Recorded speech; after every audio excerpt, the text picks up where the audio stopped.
जय श्री कृष्णा। राधे राधे सभी को। भाद्रपद मास की पूर्णिमा से आश्विन मास की अमावस्या तक मनाए जाने वाले 16 दिन के पितृपक्ष में किए जाने वाले श्राद्ध हमारी सनातन परंपरा का हिस्सा है। श्राद्ध का विस्तार से उल्लेख द्वापर युग में महाभारत काल में मिलता है। महाभारत के अनुशासन पर्व में भीष्म पितामह की युधिष्ठिर के साथ श्राद्ध के संबंध में विस्तार से चर्चा है।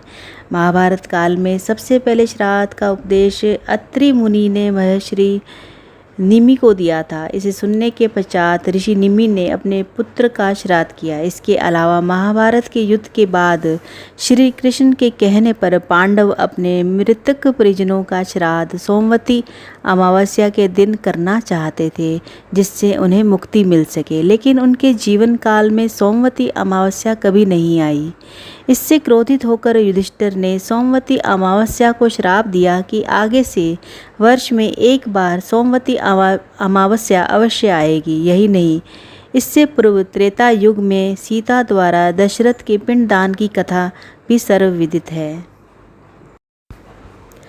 लेकिन पितृपक्ष की शुरुआत महारथी कर्ण के जीवन से जुड़ी है। ऐसी मान्यता है कि कर्ण की मृत्यु के बाद जब उनकी आत्मा स्वर्गलोक पहुंची तो उन्हें खाने के लिए सोना और गहने दिए गए।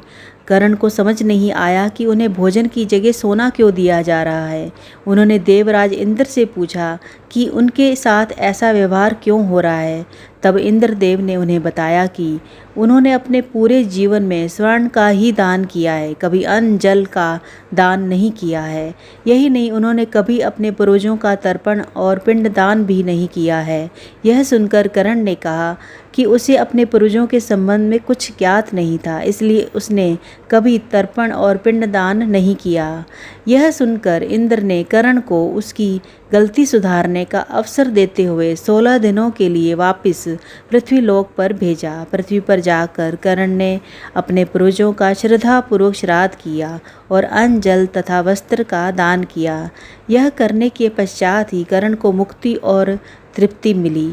ऐसी मान्यता है कि इन्हीं 16 दिनों को पृथ्वी पर पितृपक्ष के रूप में मनाने की शुरुआत हुई, जिससे पितरों को मुक्ति और तृप्ति दोनों प्राप्त हो सके। श्राद्ध करने से पितरों को मुक्ति मिलती है, जबकि पिंडदान और तर्पण से तृप्ति मिलती है। ऐसी मान्यता है कि पितृलोक में समस्त वैभव के बाद भी जल का अभाव होता है, जिससे पितर प्यासे रह जाते हैं। इसलिए काले तिल युक्त जल से तर्पण करने से पितरों को विशेष तृप्ति मिलती है।